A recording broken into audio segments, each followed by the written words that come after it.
Hi folks, Pat here, and tonight's rant is called Desperately Seeking Sarah. Sarah Palin, that is. You know, a group recently took out some television commercials in some of the states across America trying to get Sarah Palin to reconsider her decision not to run for president. And I can understand where they're coming from. You know, if you're a Republican or a conservative, you kind of feel like you're faced right now with choosing between the lesser of evils, which is never a good decision to have to make. You know, you've got Newt and Mitt as the front runners, and you know they have their own problems. And then you've got Herman Cain, who basically has been pushed out of the election, which is a shame. I mean, I don't know if he's pushed out for fact or fiction, but I liked Herman Cain. I thought that he had a fresh approach to government, and had a lot of success as a businessman he could bring to the table. Because really, the horror facing America is our financial future. A financial future that's continually made worse by pushing our financial problems down the road for the next guy to deal with. So anyhow, I don't mean next guy, I don't mean Barack Obama, unless you can figure out a way to run again. But be that as it may, Herman Cain, if he did the things he's accused of doing, he obviously shouldn't be our nominee and shouldn't become president. But heck, Newt Gingrich has some baggage along the same lines, and you know, of course, he's talking about the fact that he's a grandfather now and that he's found his faith, and maybe all that's true. I don't know. He's got Michelle Bachmann, who I really like, but I don't think Michelle Bachmann's numbers are going to help her enough to help her to win the nomination this election cycle. So I don't know. And so all in all, it's kind of a mess. And there you have Sarah Palin. Now, I like Sarah Palin. I like her a lot. I don't want her to re-enter the race because I just think now it would only make things worse if possible. Because I don't think she could win. She could make a statement, sure, but we don't need a statement. We need a leader who can come forward and figure out a way to get us out of this disastrous economy we're in. You know, yes, you know, and yes, I can hear you people on the left screaming now, Obama inherited this mess, and yes, he did, and he proceeded to make it 3 times worse. So I don't want to hear that anymore. Now, again, taking Sarah Palin, I personally think that the left was very much afraid of Sarah Palin. You know, from the first speech she gave as McCain's running mate, it kind of opened their eyes that maybe they have a problem with this woman. So what did they do? Well, Team Obama, as is their wont, sent a team of over 20 lawyers to Alaska to try and dig up dirt on Sarah Palin. They went so far, it wasn't just digging up dirt on Sarah Palin.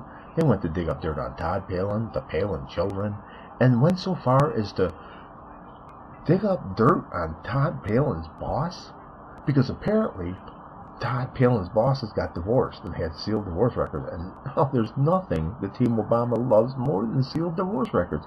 If everyone wants to seal divorce records open, just call David Axelrod, because apparently he's some kind of damn expert in getting those opened. Because that's really how Obama won his first 2, one being a loose term, how he won his first 2 seats in the state senate in Illinois as a state senator. Wasn't so much by his brilliant campaigning or his speeches or his ability to connect with the people. It was because he outsmeared the other 2 candidates. You know, his team found in both cases there were sealed divorce records. They got them open so they could smear the candidate, and Obama could win the election. So here we are with Todd Palin's boss has got a sealed divorce record, and so they managed to get that open. In hopes, I'm thinking, in hope against hope, that somehow Todd Palin's boss was involved with Sarah Palin in some way. But alas, it wasn't the case. So they had to resort to another tactic of making up crap about Sarah Palin, about the parentage of her children, about, everything they could possibly, and smear her daughter as a slut. Everyone knows that every 18-year-old girl who has a baby is a slut, unless they're Democrats. Then they're, I don't know, beholden to entitlements or something. I don't know what the difference is. But, they went after her family. And they ridiculed the woman as being, unintelligent or worse, ignorant, stupid. And what really kind of makes me mad is we on the right were intimidated by the left's portrayal of her. So we don't want to say we supported Sarah Palin because they're going to laugh at us. Well, how smart is that? How well has that worked out for us? So really, when we're in our position now of, who to vote for, who not to vote for. We've got nobody to blame for it but ourselves. Greg Gutfeld said it really well today on the Five. And Greg's kind of a comedian, but he said that what the Republicans should have done is went forth and found their own Obama. They should have found a candidate they could get behind who wasn't, damaged goods, so to speak, and got behind him and nominated him. But no, it's too little, too late. So really, we've got no one to blame but ourselves. But again, I'm like you. I'm desperately seeking Sarah. Thank you for listening.